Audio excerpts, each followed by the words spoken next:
Vascaínos e vascaínas, no vídeo de hoje a gente vai relembrar toda a trajetória que nos deu o segundo título do Campeonato Brasileiro no ano de 1989. A gente vai ver gols históricos, algumas estatísticas e algumas curiosidades do torneio. Só que antes de começar, eu faço aquele pedido muito especial para você. Já se inscreve no canal, curte o vídeo para que o YouTube sempre recomende esse conteúdo para você. Você dando like é rapidinho, é de graça e você ajuda muito o crescimento do canal e ajuda que a história do Vasco seja contada para mais pessoas ainda, tá certo? Bom, a primeira fase do campeonato ela foi disputada entre os dias 6 de setembro até 21 de outubro. Tinham 22 equipes, elas eram distribuídas em 2 grupos de 11 cada e os times jogavam entre si em turno único. Então os 8 primeiros de cada grupo avançavam para a segunda fase e os 3 últimos de cada grupo iriam jogar o torneio da morte para definir os 4 rebaixados. Já a segunda fase ela foi disputada entre os dias 28 de outubro até 9 de dezembro. Os 16 clubes classificados da fase anterior foram divididos em 2 grupos de 8 e cada um dos times enfrentava em turno único os adversários do outro grupo.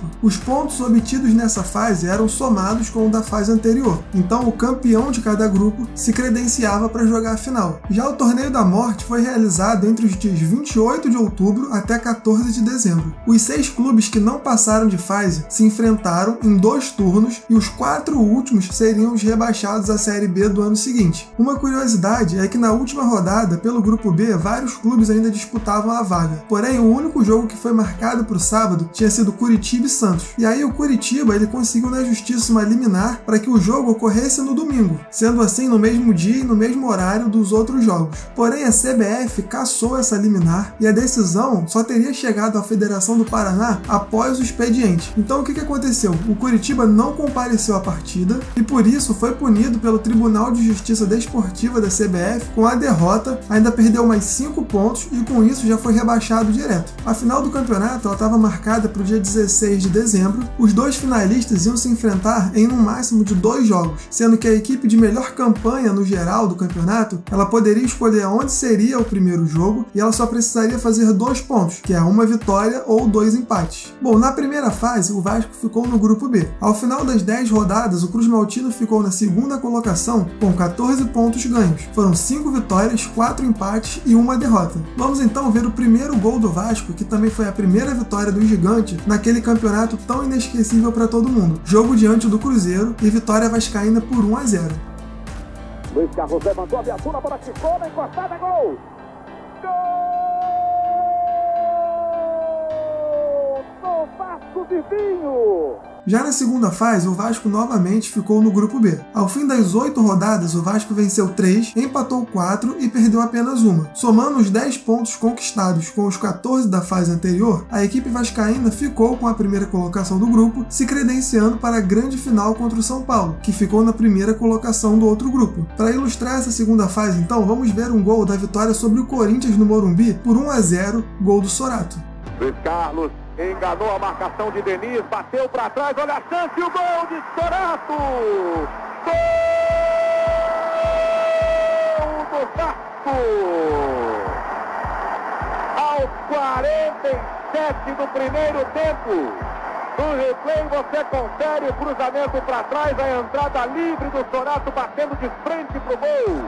Sem nenhuma chance de defesa para o Ronaldo.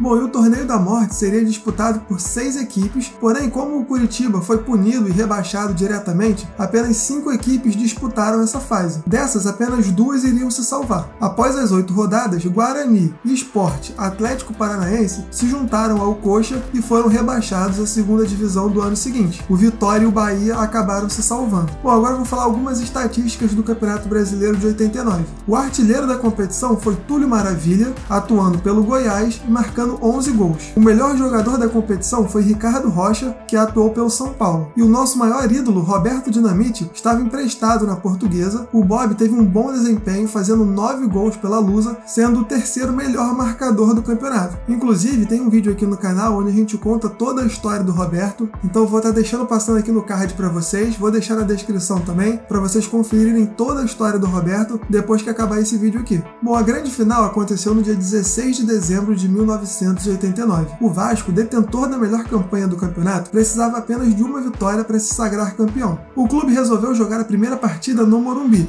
o que causou alguma estranheza, porém o time vinha tendo um excelente desempenho atuando fora de casa. O estádio recebeu um grande público com mais de 71 mil pessoas. O Vasco, comandado por Nelsinho Rosa, foi a campo com Acácio, Luiz Carlos Vinck, Quinones, Marco Aurélio e Mazinho, Zé do Carmo, Boiadeiro e Bismarck, William, Sorato e Bebeto. Para fechar o vídeo então, vamos rever o gol do Sorato que nos deu esse maravilhoso título no Morumbi. Mas não esquece de curtir o vídeo, se inscrever no canal que é rapidinho para você ajudar aqui muito o canal. Compartilhe também com todos os seus amigos vascaínos para ajudar a disseminar a história do Vasco, tá bom? Um abraço a todos e o Vasco é para quem acredita. Partiu na boa.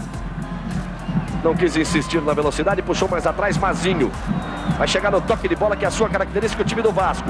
Bismarck, daí para Boiadeiro. Luiz Carlos parte livre na direita. Lá vem Vasco, olha o cruzamento, a chance! Gol!